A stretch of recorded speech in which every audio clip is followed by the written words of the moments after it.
8, 14, 20 etcetera എന്ന പ്രോഗ്രഷന്റെ പൊതുവ്യത്യാസം എത്ര? Option A 2, option B -2, option C 6, option D -6. പൊതുവ്യത്യാസം. ആ പൊതുവ്യത്യാസം എന്ന് പറയുന്നത് എന്താണ്? ഇവിടെ പറഞ്ഞിട്ടുണ്ട്, അടുത്തടുത്തുള്ള രണ്ട് സംഖ്യകളുടെ വ്യത്യാസമാണ് പൊതുവ്യത്യാസം. അതായത് പൊതുവ്യത്യാസം എന്ന് പറയുന്നത് ഈ സംഖ്യയും തമ്മിലുള്ള വ്യത്യാസം.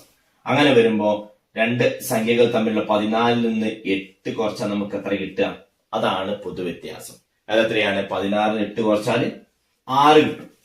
അതുപോലെ തന്നെ നോക്കിക്കേ, 20 നിന്ന് എത്ര കുറഞ്ഞാൽ 14 കിട്ടും? 20 അടുത്തടുത്തുള്ള സംഖ്യ 20 - 14 ഈസിക്കൽ നമുക്ക് എന്ത് കിട്ടി? 6 കിട്ടും. അതായത് ഇവിടെ ഇതിന്റെ പൊതുവ്യത്യാസം എന്ന് പറയുന്നത് 6.